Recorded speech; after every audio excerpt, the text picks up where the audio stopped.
Speaking of basketball, of course, March Madness is going on, but with all that last night, that's not what I was watching. I was watching the Pelicans.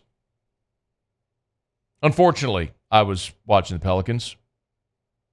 And unfortunately, we spent a chunk of hour 3 yesterday talking to our buddy Andrew Lopez and opining as to whether or not the Pelicans could actually be legitimate championship contenders. They went into last night's game against Orlando, winners of 8 of their last 10, and they weren't just winning, they were trucking people.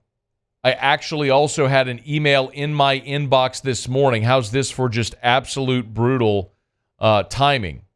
I had an email in my inbox which said that the New Orleans Pelicans are actually the healthiest team in the NBA this season. And last night, Brandon Ingram goes down with a knee injury. Here was Willie Green after the game on BI's injury. It's extremely difficult to see him go down. Our prayers will be going up tonight, and hopefully we get some good news back. So they had an MRI, and if you saw it, it looked bad. It looked like what you would fear it would look like when you see a knee buckle on a professional athlete, certainly a guy of his size. But the really good news is that the MRI came back, and it is not the dreaded 3 letters that we all would have feared whenever you saw the injury and Brandon Ingram being helped off the court.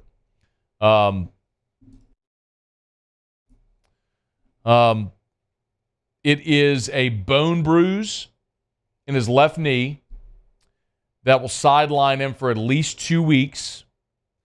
And it was a hyperextension, is what they're saying. So it was scary. Look, if you watched it, Paul just pulled up the clip. If you're watching along with us, I mean, BI clutching his knee, laying on the ground, was horrifying when you consider all of the expectation with this team right now. And you saw when he planted that left leg and when it bent inward, bent the way a leg shouldn't bend, and then he's pounding the ground. I mean, your heart just drops. If you were watching the game last night, we all had the same reaction. And if you've seen the clip now, you've seen it. He was going toward the basket on the right side of the lane. He plants his left foot, and it bent in, essentially. He hyperextended, like his knee bent back. So the great news is hyperextension, bone bruise, out for 2 weeks, at least 2 weeks. So when you look at the remainder of the regular season, and we'll talk about this game here in a second and what's ahead, but when you look at the remainder of the regular season for New Orleans, it's plausible that BI is done for the rest of the regular season. Maybe you try to get him in a couple of weeks to stretch his legs out, no pun intended, but literally to get out there and run the floor a bit. But the final regular season game is Sunday, April the 14th. So you're talking about, let me pull out my calendar here. Let's see, 1, 2, 3 weeks from Sunday. So maybe in those final couple of games, maybe the regular season finale, because, look, you had a 4-game road swing before the regular season finale at home against the Lakers. You're at Phoenix, Portland, Sacramento, Golden State. So it's a West Coast road swing, and then you come home for the regular season finale April 14th against the Lakers. Do you really want to fly BI out to the West Coast for that 4-game road swing, or do you leave him here to recover and then maybe get him out there against the Lakers? We'll see what they elect to do. But tonight is the second of a back-to-back down in Miami against the Heat. And then they hop a plane and go Sunday to Detroit to take on the Pistons. But BI will be out for at least a couple of weeks now, and we'll see what they do without their superstar player. Real quick, the BI news, of course, is going to lead. Here was Willie Green on the loss itself last night.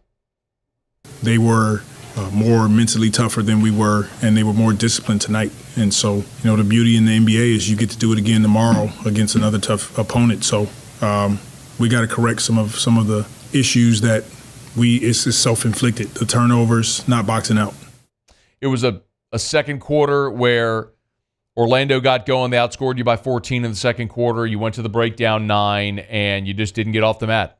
They burned you in the third quarter, and at that point it was playing out the string. So He's right. Second of a back-to-back tonight, but you play last night, you travel to Miami, short flight from Orlando to Miami, and then you get back out there and play today, but you can play without BI. The last time these two teams played, though, Miami and New Orleans, it got a little heated, no pun intended, with the Miami Heat. Here was Willie Green on the matchup of the two teams. I'm sure both teams will be excited to play the game for sure. No one's forgot what happened. But for us, it's about winning the game in between the lines. It's not all of the other stuff. It's being physical in the right way, executing in the right way, being disciplined in the right way, and trying to do what we can to win the game. 7 o'clock tip tonight. Miami is a 3.5-point home favorite in this ball game against New Orleans. So, look, they played once this year. The Heat won it in New Orleans, 106-95. That was back at the end of February. So we'll see if the Pels can bounce back after a disappointing loss last night. Maybe the thing is, the last two times it seems that really the narrative has started to build around the Pelicans and talk has started to build around the Pelicans. They've laid an egg. A couple of weeks ago it was at home against Cleveland. And then, or I should say last week, it was at home against Cleveland. And after you start to get rolling again, you win 3 straight in emphatic fashion. You get people talking about you, go down to Orlando, and you lay an egg against the Magic. Well, second of a back-to-back tonight with the Heat. Let's see if the Pels can go get back on the winning track. Hey, thanks so much for watching. Please leave your comments. I love to interact. And be sure to hit the red subscribe button below.